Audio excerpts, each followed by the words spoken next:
los guerrilleros son la policía. Esta conclusión que es, se le pueden dar todos los calificativos, dramática, le han dicho exagerada, le han dicho irreal, otros dicen durísima. ¿Es de quién? ¿Es de ustedes, de Human Rights Watch, o de quién es? Es de un policía. ¿De un policía en dónde? De un policía de Arauca. Nosotros, para hacer este informe, fuimos al terreno. Claro, pero antes de entrar en ese detalle, es decir, un policía de Arauca, cuando fue su equipo a hacer esa investigación de la que ya vamos a hablar, ¿le dijo eso? Así es, lo tenemos, grabado y registrado. El policía nos explica, nos dice, mire, nosotros tenemos un control de seguridad de un perímetro, que son algunas manzanas. Más allá, la policía son los guerrilleros. Pero aunque el modus operandi de estos grupos y del Estado es exactamente el mismo, en la práctica lo que vemos es que el Estado goza de legitimidad al realizar estas acciones y grupos como las FARC pues no gozan de legitimidad. Yo lo que le pido a las personas es que se tomen su tiempo para reflexionar sobre el modus operandi y el modus vivendi además que tienen estas organizaciones y que tiene el Estado.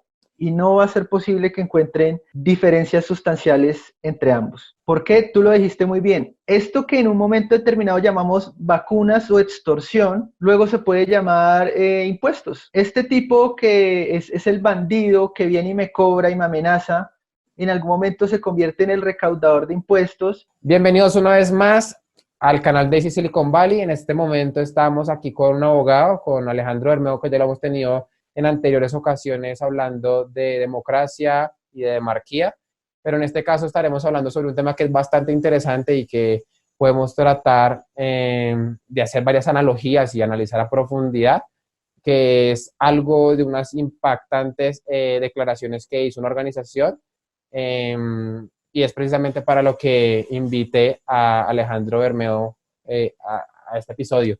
Un saludo, Alejandro. Hola, Santiago. Muchas gracias por invitarme nuevamente a tu canal. Es un placer nuevamente estar acá en DC Silicon Valley. Perfecto. Cuéntanos más o menos de qué iban las declaraciones. Danos un contexto también general, como un panorama de, pues, a lo que se refería a esta organización con respecto, pues, a lo que está sucediendo en uno de los departamentos aquí en Colombia, que es Arauca. Bueno, tenemos una investigación profunda que realiza Human Rights Watch sobre las violaciones en derechos humanos que se están viviendo en Colombia, en concreto en Arauca. Y lo que más impacta es el titular de la investigación, y es: la guerrilla es la policía.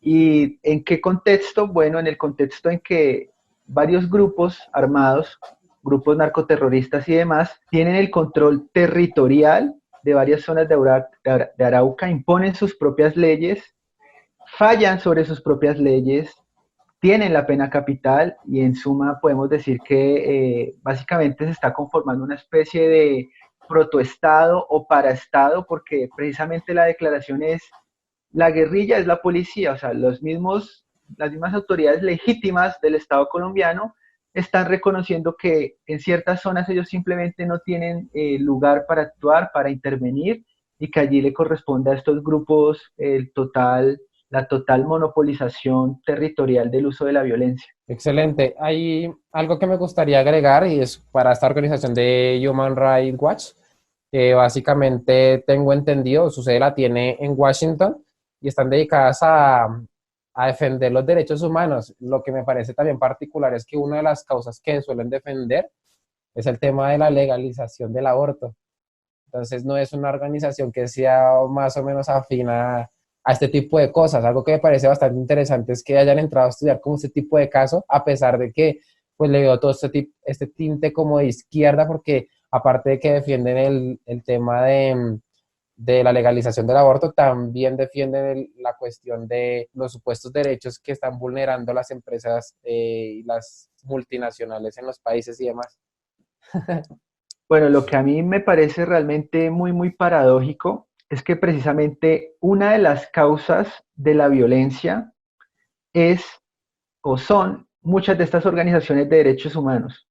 ¿Por qué? Porque no tenemos una pelea igualitaria, es decir, estos grupos narcoterroristas pueden realizar todo tipo de acciones, sin embargo las autoridades legítimas, no, las autoridades legítimas van a realizar sus acciones, pero detrás de ellos están organizaciones de grupos civiles, derechos humanos, etcétera, y por lo tanto corren el riesgo de que en alguna actuación sean acusados como violadores de derechos humanos. Entonces la batalla, digamos, es totalmente asimétrica porque nuestras autoridades tienen que responder a estas organizaciones de derechos humanos, mientras que los grupos al margen no tienen esa obligación. Creo que Sí, esa es sí, la sí. mayor paradoja, porque una de las causas por las cuales no se interviene con la fuerza que se debería intervenir en estos lugares es causa de muchas de estas organizaciones de derechos humanos. Lo que hay que decir de Human Rights Watch es que ellos eh, investigan violaciones de derechos humanos, una vez lo hacen, pues generan presiones a los gobiernos para que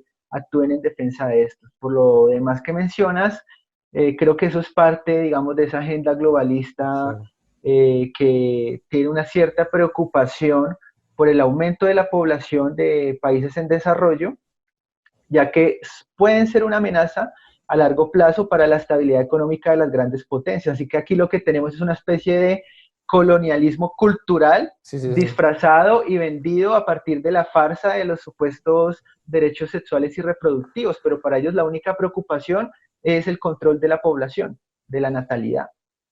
Y tiene los ojos muy puestos, bien puestos en Colombia, porque para la época, hace unos días que estábamos con el problema este de Juanse, el niño que fue abortado al séptimo mes, también se pronunciaron y estaban diciendo y le estaban exigiendo al gobierno de Colombia que fortaleciera los derechos de las mujeres. O sea, me parece que están prácticamente que con los ojos muy bien puestos en este país, pero igual creo que es bastante interesante la última investigación que hizo, que es básicamente contarle al mundo que dentro del propio territorio colombiano se están desarrollando unos grupos que están al margen de la ley, más o menos así es como ellos lo describen, y que están violando los derechos humanos. Entonces es como que ahí prácticamente que están colocando como el grito en el aire. Tal cual, y sobre lo que mencionabas al inicio, lo que hay que decir es que organizaciones afiliadas a Planned Parenthood, como por ejemplo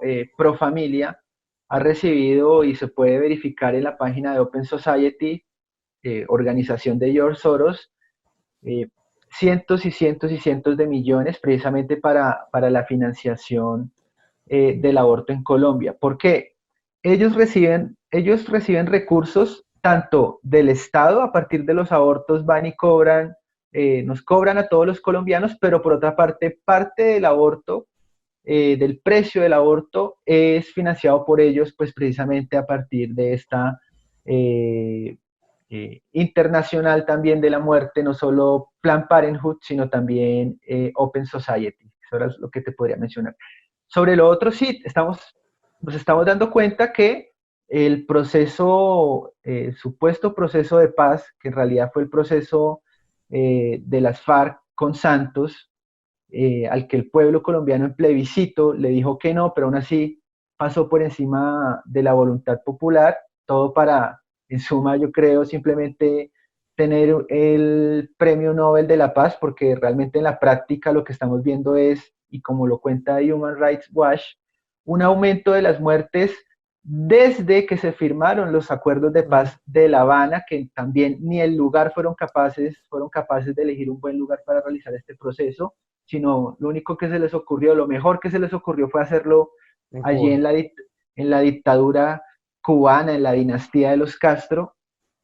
Y tenemos que estos grupos, que son el ELN y las FARC, que ellos les llaman las supuestas disidencias de las FARC, pero son las mismas FARC de toda la vida, se han puesto de acuerdo para amedrentar, para explotar, para aprovecharse de la población civil, y entonces la población civil se ve que tiene que pagarle la vacuna a cada uno.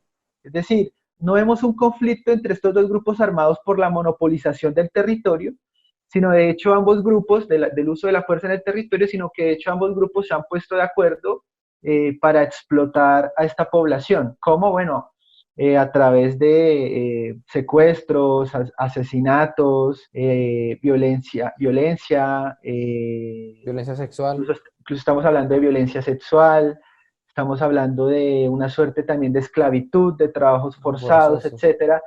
Lo importante que uno tiene que mencionar acá es, de pronto ya para ir entrando a la parte más teórica, es que estos grupos además están creando sus propias leyes, las anuncian a través de Panfletos. carteles, panfletos, etcétera. Mm. Están creando sus propias leyes, están ejecutando sus propias leyes, ¿sí? Leyes como los negocios pueden abrir hasta tal hora, leyes en referencia a usted puede usar casco o no puede usar casco, Casco. entonces aquí la ley es que usted no puede usar casco porque ellos deben tener un control total de quiénes son los que están entrando a su territorio, es decir, acá el Estado colombiano simplemente es fantasmagórico, no tiene acceso, no llega, y vemos que son estos grupos los que realmente están conformando una nueva suerte de Estado, de protoestado o paraestado dentro del Estado colombiano. Hay algo que me parece bastante interesante señalar y es que Arauca, que es el departamento como el epicentro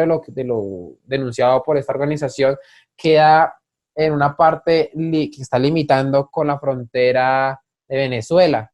Ahí también hay otro departamento, no sé si estoy en lo correcto, que también está sufriendo como el mismo problema, ¿no? Están en la misma situación, pero lo más importante quizá destacar sobre esto es que estos grupos tienen una suerte de escudo y de seguridad allí en la frontera con Venezuela. Es decir, incluso donde se realizaran las acciones necesarias para poder pacificar esta población, para poder controlar esta población, este territorio, y traer mayor seguridad, traer el sistema judicial, etcétera, etcétera. Estos grupos viven en Venezuela, básicamente. Es decir, ellos tienen una vía segura y es a partir de la frontera en Venezuela. Digamos, podemos decir que en ese orden no somos los primeros en afirmarlo, pero desde luego que la Venezuela, la dictadura venezolana de Nicolás Maduro, es la que le está brindando protección a estos grupos narcoterroristas de izquierda, FARC y ELN, en su territorio. Los está protegiendo. En esta denuncia que hacía esta organización, veía como una respuesta, como un malestar en la respuesta que daba el gobierno a esta denuncia, ¿no? Pues según ellos no es tan grave como lo que denuncia esta organización. Según ellos sí hay presencia militar del Estado colombiano en este territorio, pero lo que dice esta organización es que esto no es así, que allí hay una ausencia total de un Estado legítimo y que hay una aparición de un nuevo Estado. Yo no sé si podemos hablar en este momento de un Estado fallido o hace falta mucho para que podamos estar hablando de esto. Bueno, la declaración más importante que refleja que el gobierno está mintiendo sobre este tema es la que hicieron los mismos uniformados en referencia a que nosotros allá no tenemos actuación, nosotros allá no entramos. La afirmación controversial de los guerrilleros son la policía, pues no es una afirmación que se inventó el director de Human Rights Watch o algo parecido,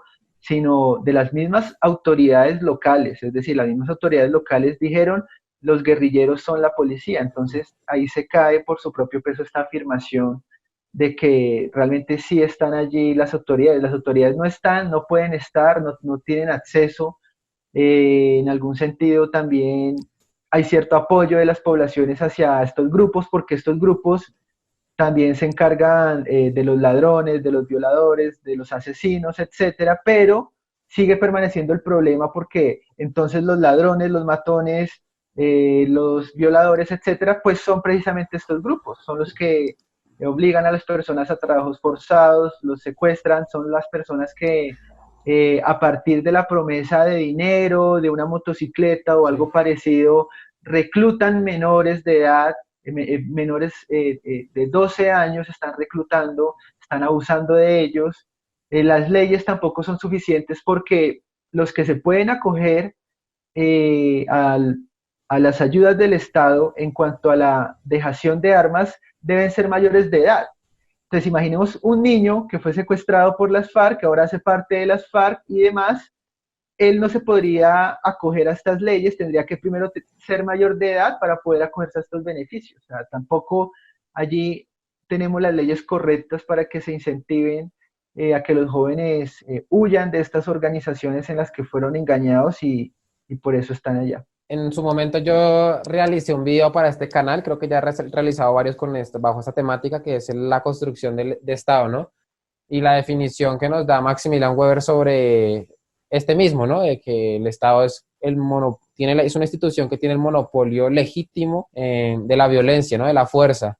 También tengo una declaración de varios familiares y demás que en su momento tenían una finca en una parte muy alejada de como de la urbe ciudadana capitalino, por llamarlo de alguna forma, sí, y que estaban supuestamente en un vacío legal porque el Estado en su momento no llegaba en su momento hasta esos lados, pero nunca eh, tuvieron como un problema por esto. Sin embargo, ellos vieron que quien sí llegó en su momento a ofrecer todo este tema de leyes y de justicia y de organizar a las personas que estaban prácticamente que en este vacío legal, fue precisamente estos grupos al margen de la ley como las FARC, la guerrilla en general, el ELN y demás.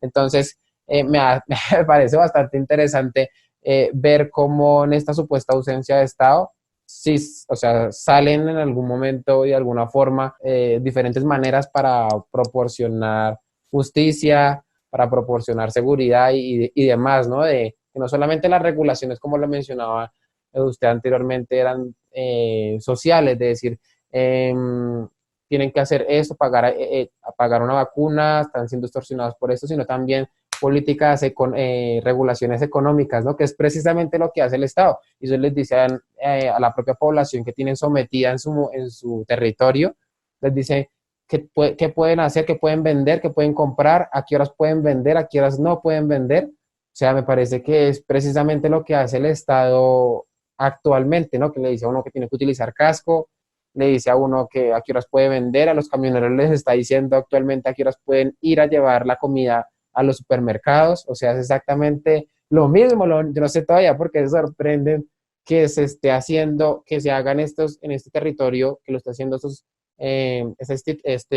grupos armados, y no se sorprendan cuando lo hace el Estado, porque es exactamente y en esencia lo mismo, ¿no? La analogía es totalmente perfecta, yo lo diría.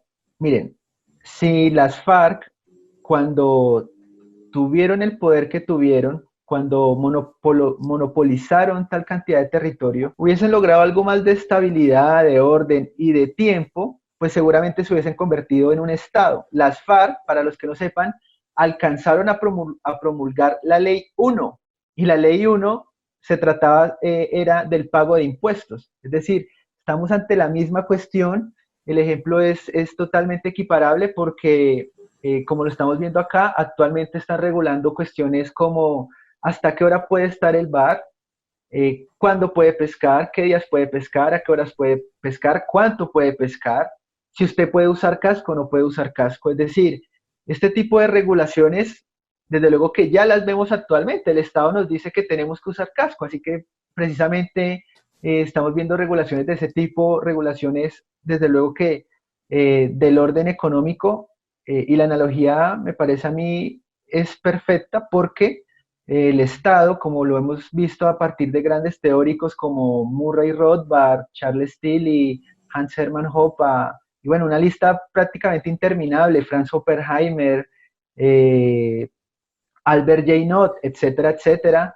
El Estado se forma a partir de ciertos grupos de bandidos, ciertas mafias que logran monopolizar el negocio de la producción de la violencia. Una vez estos grupos monopolizan el negocio de la producción de la violencia, entonces gozan de cierta estabilidad y a largo plazo de cierta estabilidad, porque estos grupos a la vez excluyen a otros competidores. Es decir, el proceso de formación del Estado implica que tenemos muchos grupos, digamos, señores de la guerra. Supongamos, hoy en Colombia, tenemos un montón de grupos de bandidos que son todos señores de la guerra. Estos grupos se matan entre sí, pero hay un grupo que se alza, hay un grupo que llega a la cabeza, y este es el grupo que logra excluir otros grupos, que logra destruir también otros grupos, y a la vez este grupo genera seguridad respecto de la violencia de otros grupos y respecto de delincuentes comunes. Es decir, igual que como está ocurriendo actualmente en Arauca, estos grupos de bandidos se encargan de los ladrones, se encargan de los violadores, se encargan de los que no cumplen sus promesas, etcétera, etcétera. Entonces, en este orden alcanzan un cierto tipo de legitimidad y de aceptación por parte del pueblo. Ahora, a largo plazo, aparte de eso, sumémosle que no generan una violencia tan directa sobre la misma propia población y otorgan derechos humanos, entonces otorgan salud, educación, vivienda, wifi, mínimo vital, etcétera, pues ya estamos ante la conformación y la existencia de un Estado, porque como tú bien lo mencionabas, en la definición del gran sociólogo Max Weber, el Estado es una organización que detenta el monopolio legítimo del uso de la violencia en un territorio determinado, lo que a su vez le permite tener un monopolio fiscal para exigir tributos de aquellos que viven allí y un monopolio jurisdiccional para expedir y aplicar sus leyes. Es decir, es lo mismo que en una casa. Yo tengo mi casa, como soy el propietario de mi casa, pues yo controlo quién entra y quién entra a mi casa y las personas deben seguir las normas de mi casa y deben pagarme por estar en mi casa. Básicamente eso es el Estado y hay que sumarle a eso pues una burocracia que controla y que detenta ese poder, porque el Estado en principio es una abstracción, pero al final el Estado es un grupo de hombres, así que a la definición de Max Weber, como él mismo añade, se complementa con la idea de, desde luego, que tiene que haber una burocracia que es la que controla y la que detenta el poder. Excelente, excelente. Hay dos cosas que me gustaría aportar a lo que dijiste. En su momento yo recuerdo a algún familiar diciendo que no llegaba al Estado en su momento, pero la guerrilla sí hacía valer algunas cosas que ellos veían que hacía falta, como que llegaban a suplir este vacío legal. Decían, si tenía una deuda con un vecino y el vecino no pagaba, yo iba del guerrillero y el guerrillero era el que impartía justicia. O sea, es idéntico, prácticamente que idéntico a lo que hace el Estado actualmente cuando, no sé, se llega a quedar como en algún momento algo injusto, puede uno recurrir a él para que, entre comillas, imparta justicia. Y lo segundo que me gustaría también aportar con base a lo que dijiste es que cuando mencionaba el tema de que la guerrilla había propuesto la ley 1, en el libro del Garfio Invisible que hace el prólogo, mi querido profesor Miguel Ancho Bastos menciona que en la ciudad de Dios supuestamente Napoleón llegaba y atrapaba a un pirata y le preguntaban y le cuestionaban del por qué había ido a la piratería, por qué se había convertido en pirata, sobre sus razones para convertirse en fin últimas en un bandido, y él dijo que la única diferencia que tenía él como pirata y Napoleón era que solamente él tenía un barco, porque si donde tuviera 1000 no sería un pirata, sino más bien un emperador. Precisamente yo creo que a ese fin último podríamos llegar si la guerrilla llegara a tener todo el poder suficiente para tumbar al Estado colombiano actual e imponerse en ellos y volverse después el nuevo Estado colombiano, ¿no? Tal cual, así funciona hoy y así funcionó hace 500 años en el origen del Estado-Nación. El Estado que tenemos hoy, porque algunas personas creen que el Estado ha existido siempre o algo parecido, esto es totalmente equivocado. El Estado, tal y como lo conocemos hoy, es una forma de poder político, pero no es la única. Es decir, han existido otras formas de poder político. La que tenemos hoy, desde luego que es el Estado-Nación, pero el Estado-Nación es una institución relativamente reciente, nueva en términos históricos, tiene apenas 500, 600, 400 años, y se da precisamente en Europa a partir de, desde luego, bandoleros, bandidos, criminales, mafiosos, que comenzaron un proceso de monopolizar el negocio de la producción de la violencia. Y estos grupos, a la larga, una vez logran expulsar, excluir a otro tipo de bandidos, pues crean cierta estabilidad y logran el proceso de construcción del Estado. Entonces, estas personas ya de repente ya no es el guerrillero alias, etcétera, etcétera, lo que uno quiera decir, sino que se convierten en reyes, se convierte en rey, se convierte en monarca, el que era el matón, asesino en serie, se convierte en primer ministro o algo Sí, parecido, sí, sí, sus amigos.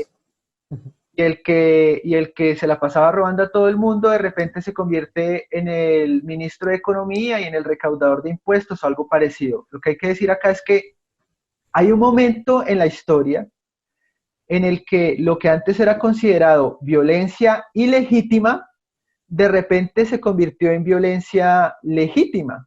Es decir, todo lo que hace hoy las FARC probablemente lo vemos como violencia ilegítima. Son bandidos, están abusando de nosotros, nos están masacrando, están secuestrando a nuestros niños, nos están obligando a realizar trabajos forzados, etcétera, etcétera. Pero quizá en algún punto, si estos grupos logran estabilizarse, comiencen un proceso de legitimación.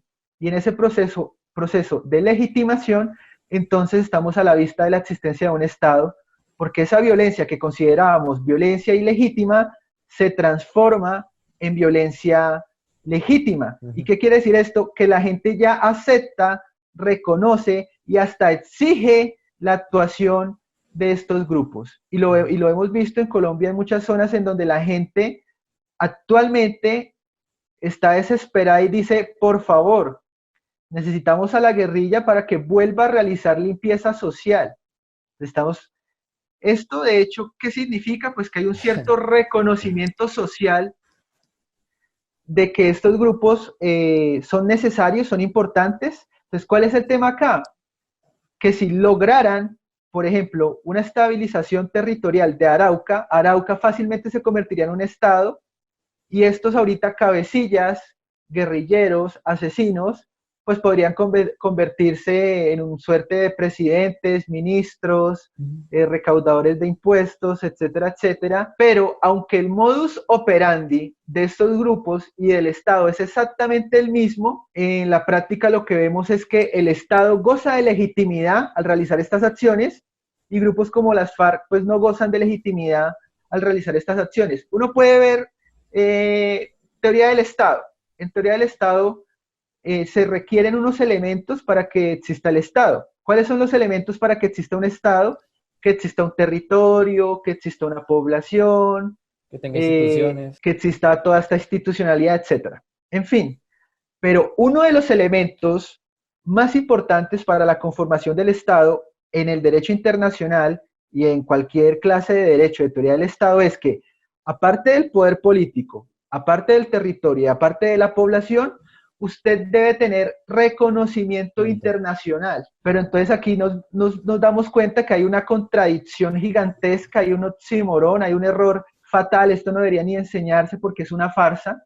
Pensemos en el caso de Venezuela. Juan Guaidó, de hecho, es el presidente, entre comillas, legítimo de Venezuela, tiene reconocimiento internacional de más de 50 países, pero todos sabemos que el presidente interino es también el presidente interino de un país aparentemente inexistente, interino, porque no existe. Es decir, el presidente de Venezuela, queramos o no, de facto, que tiene el poder, que tiene la fuerza, es Nicolás Maduro. Así que el reconocimiento internacional de nada sirve si usted no es capaz de tener la soberanía, y la soberanía implica el control de las Fuerzas Armadas. Y como Juan Guaidó no tiene el control de las Fuerzas Armadas, Juan Guaidó no es el presidente de Venezuela. Y hay que sumarle algo a esto. Si para que un Estado sea Estado se necesita el reconocimiento internacional, entonces un Estado jamás pudo haber existido. Porque cuando nació el primer Estado de la historia, este Estado hubiese necesitado el reconocimiento internacional de otro Estado. Pero si ese era el primer Estado de la historia, pues tal reconocimiento nunca jamás podría existir. En ese orden, este es uno de los elementos del Estado que simplemente habría que desecharlo de los libros de texto, porque así no es como funciona, es contradictorio, es ilógico, y lo podemos ver en la práctica. Es decir, supongamos que las FARC logran el monopolio territorial en Colombia. Nadie lo reconoce internacionalmente. Eso sería igual que el régimen venezolano. ¿Qué importa? ¿Qué importa que nadie lo reconozca internacionalmente? tiene la soberanía, tiene el uso de la fuerza, tiene su territorio, tiene sus más o menos instituciones, y aquí ya estamos a la vista de un Estado. A partir de esto es que uno también puede hablar de lo que se llama la anarquía del derecho internacional, para mencionar que el derecho internacional sirve para prácticamente nada, ya que todos los estados son legibus solutus, lo que significa que son soberanos en sí mismos y no hay nada por encima de ellos. En ese orden, a la larga, no importa lo que digan ciertas organizaciones internacionales, lo que importa es quién tiene la soberanía y quién tiene la fuerza. Entonces se puede decir mucho, por ejemplo, el caso venezolano, pero a la larga el que tiene la fuerza es Maduro y él es el que manda allí. Sí, claro, no hay mucho que se pueda hacer. Y también estamos hablando, y yo creo que lo puedo sacar también pues del ejemplar que me estoy leyendo en este momento, que es el Garfo Invisible, de que dentro de de esas propias instituciones, del propio Estado o protoestados que se están desarrollando, hay prácticamente que anarquía, o sea, ellos no se están gobernando por un Estado que esté por encima de los demás Estados, ni nadie que les diga cómo pueden jerarquizarse, ni cómo impartir justicia dentro de la propia casta política, por llamarlo de alguna forma. Y de esta manera, necesitan poder generar alguna especie de normas que les permitan poder prevalecer a través del tiempo sin que se estén prácticamente que vilipendiando los unos con los otros. Todos los que prácticamente están por fuera de un estado y que están literalmente que en la anarquía, como lo puede ser un pirata, lo puede ser las FARC, el ELN, las guerrillas en general, que están al margen de la ley, que están por fuera de una jurisdicción y demás, necesitan de por sí generar su ley, necesitan de por sí generar sus normas para que no hayan problemas de facto dentro de las propias organizaciones, sino prácticamente que podrían acabarse antes de comenzar. Hay mucha confusión quizá o falta de pensar un poco y reflexionar sobre estos temas, porque muchos creen que la anarquía significa caos o que la anarquía significa la ausencia de leyes. Sin embargo, tenemos muchos ejemplos de leyes sin Estado. Para algunos, el hecho de que no haya Estado es que no hay leyes, pero uno puede mencionar algo tan simple como la FIFA. Sí. La FIFA es un ejemplo de leyes sin Estado. Ellos mismos crean sus leyes, ellos mismos se organizan, ellos mismos tienen sus tribunales, ellos mismos se sancionan, se controlan, se autorrestringen, se limitan, etcétera, etcétera. Y desde luego que el Estado, en cuanto a su institución como tal, funciona en una mera anarquía, porque las leyes que tiene el Estado son leyes que se pone el Estado hacia él mismo. Es decir, los que no viven en anarquía somos nosotros, porque nosotros desde luego que estamos siendo gobernados por los funcionarios del Estado, pero los funcionarios del Estado viven en anarquía porque están siendo gobernados por las propias leyes que ellos mismos han creado para controlar la misma burocracia interna del Estado. Y cuando pensamos en organizaciones al margen de la ley, no significa que no tengan ley, tienen ley, pero no es la ley o jurisdicción del Estado. En este caso, si hablamos de las FARC, como tú estás mencionando, ellos tienen sus mismas jerarquías, sus mismas sanciones, contemplan la pena capital y desde luego que tienen leyes, pero leyes que ellos mismos se han autoimpuesto, y esto desde luego que es anarquía. Que haya o no haya un Estado impartiendo justicia en un territorio donde hayan algunas personas no quiere decir que no hayan leyes, no hayan normas establecidas, no haya una forma en la que las personas puedan, así sea que buscando sus propias conveniencias y ambiciones, puedan actuar y trabajar los unos con los otros para alcanzar un fin determinado. Yo digo que la mayoría de personas que en este momento deciden dejar la vida urbana o la vida en el campo y enlistarse en la guerrilla no es porque tengan en sí mismas un pensamiento revolucionario y demás, sino porque piensan que desde allí pueden alcanzar una fortuna, que pueden alcanzar una mejor vida que la que anteriormente tenían. Y esto, sin embargo, no quiere significar que tengan que someterse a la voluntad de la persona que esté comandando y demás. En el caso de los piratas no era así, o sea, el autor nos coloca el ejemplo porque también sucede que son como piratas que tienen una licencia por parte del rey y son piratas que pues al tener una licencia del rey no son piratas en el 100% de la palabra. El pirata es aquel que está al margen de la ley haciendo de las suyas en, en todo el caso. Sin embargo, los corsarios tenían la licencia del rey y las personas que manejaban estos corsarios eran amigos del rey y sus subordinados tenían que someterse a él directamente porque era amigo del rey. Sin embargo, sucede que en el terreno anárquico de los piratas, en el terreno anárquico de, pues, de esta gente, los piratas que estaban como por decirlo de alguna manera, los piratas rasos, tenían el suficiente poder para tumbar al capitán. Si el capitán tomaba decisiones erróneas, ¿por qué? Porque como no tenían o sea, no tenía alguien a quien recurrir en ayuda o a pedir justicia y demás, no podían hacer nada. Lo único que podían hacer era unirse con la tripulación y tumbar al tirano. Entonces, la tiranía se veía, según el autor, en los corsarios, más no, más no en los piratas 100%, hablándolo de este término. ¿Qué podían hacer ellos?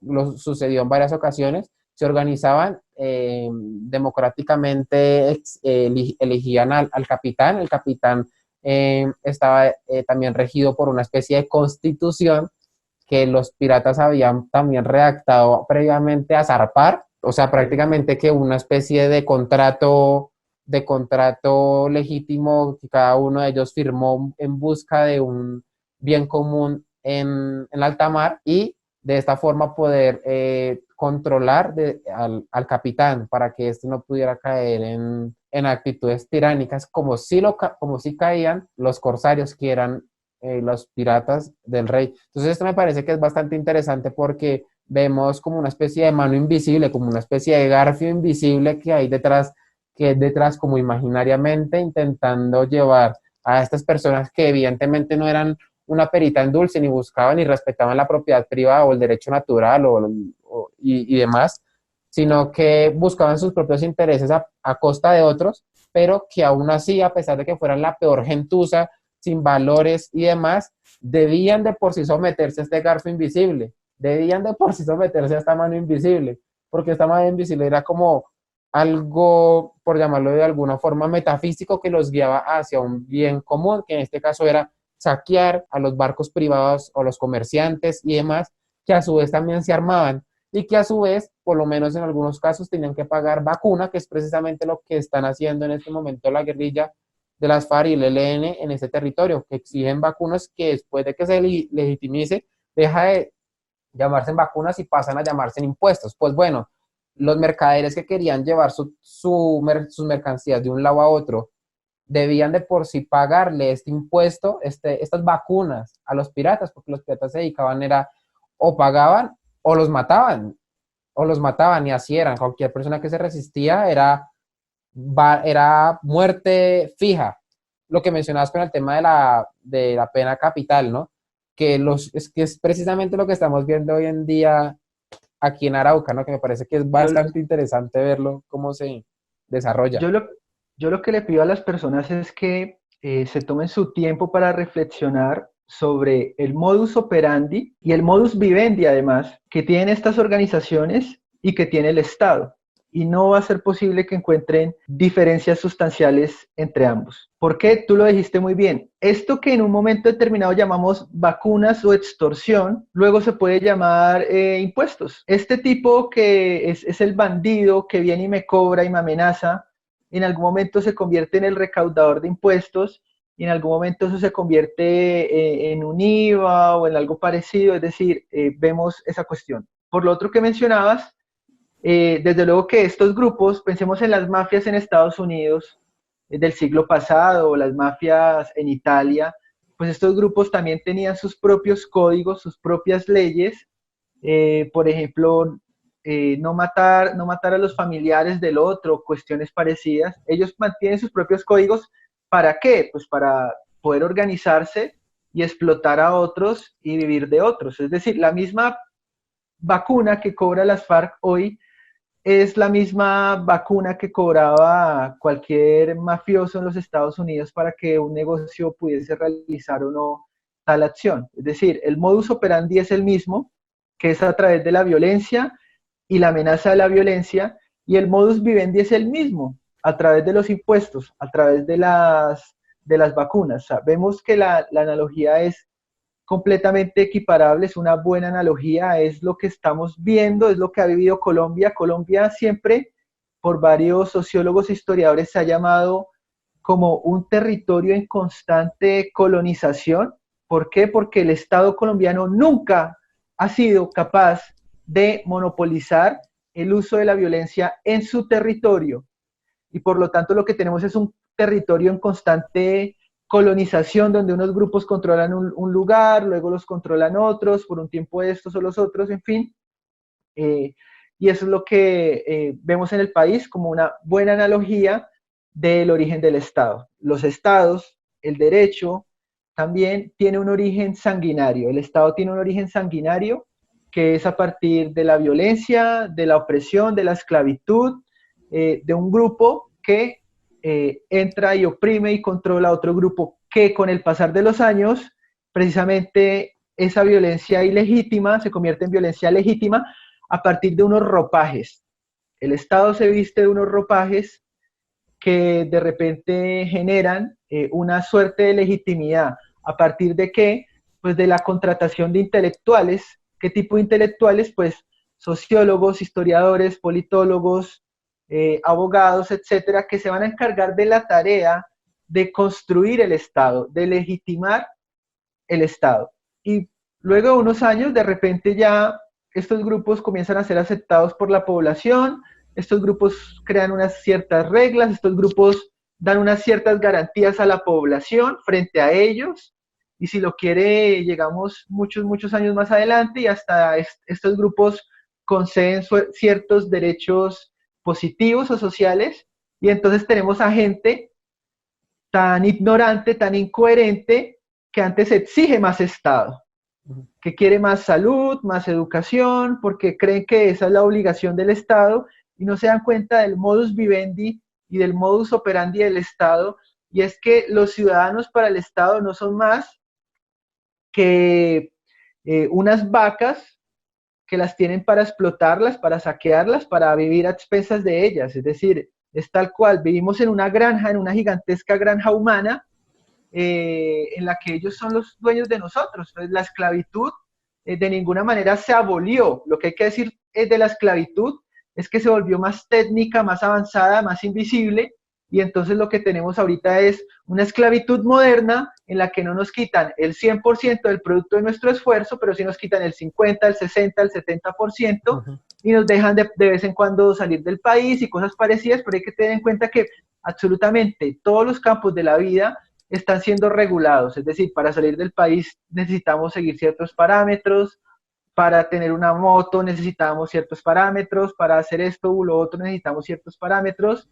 Cuando el Estado no quiere que saquemos el carro o la moto, no lo podemos sacar. Cuando el Estado no quiere que salgamos después de cierta hora, no lo podemos hacer. Es decir, estamos viviendo en una gigantesca granja humana. Somos esclavos del poder político, de estos líderes políticos que además lo han sido a lo largo de toda la historia. Es decir, 200 o 300 años vemos que son las mismas 10 familias las que controlan el poder político. Sucede también que cuando mencionas a estos intelectuales que tratan como de arropar y revestir y de adornar esta concepción del Estado y de su esencia predatoria, de su esencia maligna, se me viene a la cabeza este argumento del contrato social, ¿no? De que supuestamente en algún momento de la historia vemos supuestamente que nos tomamos de las manos y decidimos crear una especie de Estado como jerárquico, así tal cual como lo tenemos hoy en día,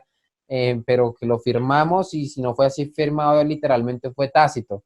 ¿Tenemos alguna evidencia de esto? ¿Podemos defender esta tesis racionalmente, o esto es básicamente otra artimaña por parte de estos intelectuales para poder, como lo mencionas, arropar y adornar la esencia maligna de esta institución? Mira, la teoría del contrato social es una artimaña, pero además de artimaña es una artimaña estúpida, porque solo un estúpido sería capaz de creer que existe tal cosa como el contrato social. El contrato social es ahistórico, por no decir que no histórico.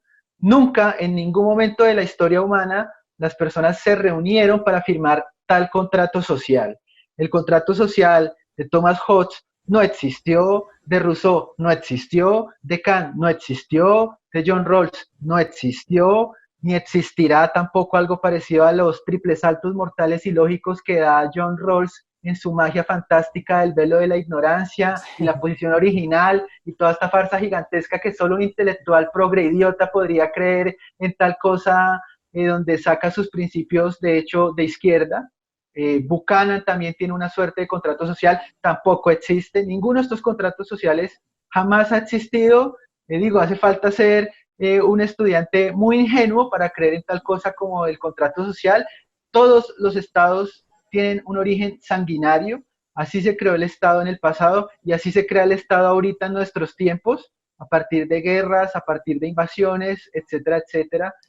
Así también lo contaba Nietzsche en el Estado griego, es decir, llegan unos bandidos, matan a otros bandidos, luego los convierten en esclavos, luego abusan de sus mujeres y luego en 100 años de repente ya esto se legitima y tenemos la existencia de un Estado. Entonces, los contratos sociales son una gran farsa, es un ropaje más intelectual para que las personas ignoren el origen sanguinario del Estado. Esta es la gran mentira en la que con la que nos quieren engañar para que creamos que el Estado tiene un origen inmaculado. El Estado no tiene un origen inmaculado, el Estado tiene un origen violento, sangriento, a partir de la invasión, de la confiscación, de la explotación de una clase sobre otra. Que es precisamente lo que estamos viendo actualmente en Arauca, aquí en Colombia, en donde el Estado colombiano no tiene la fuerza suficiente para llegar allá, porque hay otros bandidos que los han sacado también por la fuerza y están en este momento cobrando impuestos, lo llaman vacunas, el Estado colombiano lo llama vacunas, pero es en esencia exactamente lo mismo que representan los impuestos.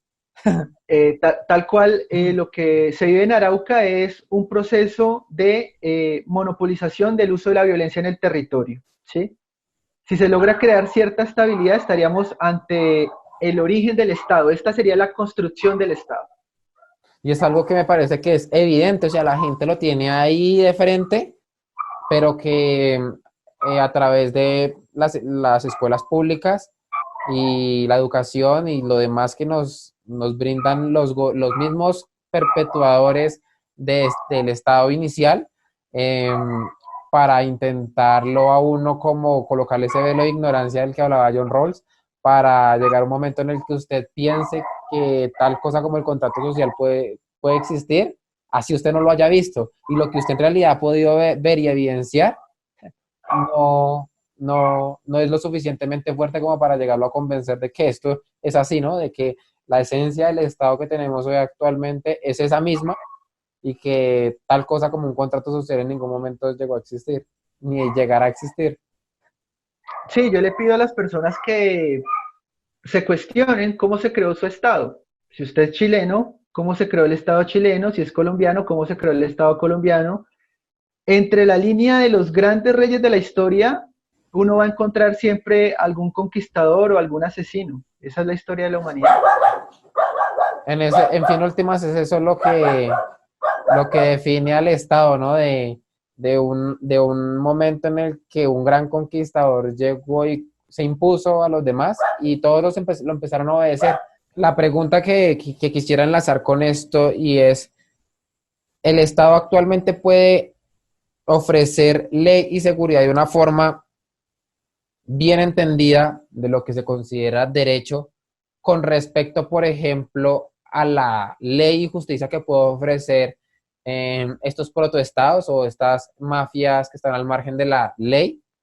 Es decir, la ley que ellos dan es diferente, podrá diferir en algo, o por qué la gente suele decir, y suele más o menos en su mayoría los intelectuales del derecho, las personas que están doctas en temas jurídicos, suelen apelar básicamente al derecho que pueda otorgar el Estado y no al derecho que puede otorgarse desde estas instituciones, desde estos grupos al margen de la ley. Es decir, para ellos el derecho, para ellos ahí no hay derecho, para ellos el derecho está en el Estado legítimo. Bueno, esa sería una visión quizá de algunos positivistas más acérrimos, quizá la idea de que el único derecho es el derecho del Estado, pero claramente hay bastantes ejemplos de derechos sin Estado, ya lo hemos mencionado, entonces no lo vería por qué.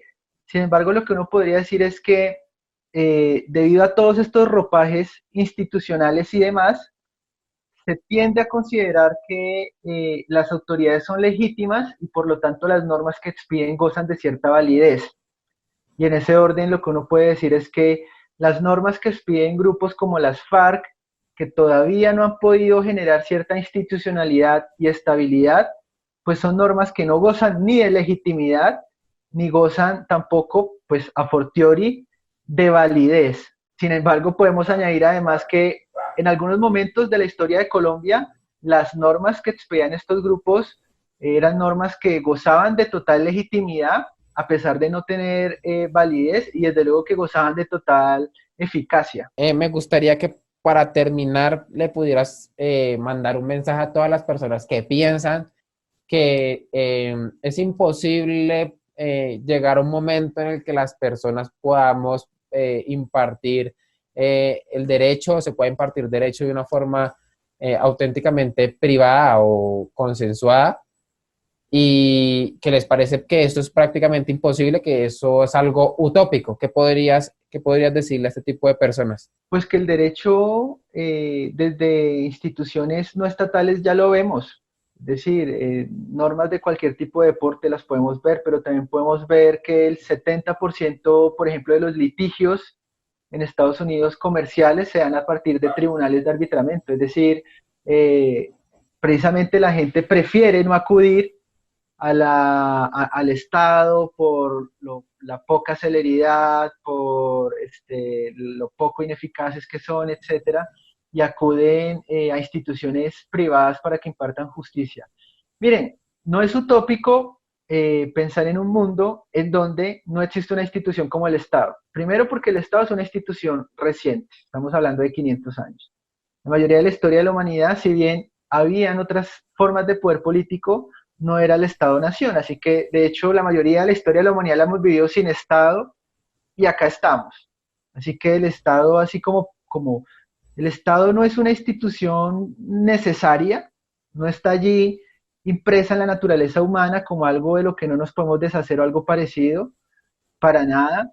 En ese orden, no es utópico pensar en una sociedad libre, sin Estado, o en una sociedad libre en el sentido en que simplemente nos organizamos y es como un club privado, y tú pagas por ciertos bienes y por ciertos servicios y el día que no los pagas, pues no te lo dan. Estamos diciendo que eso ya pasa actualmente en la monarquía de Liechtenstein, donde las personas contribuyen voluntariamente a la Casa Real.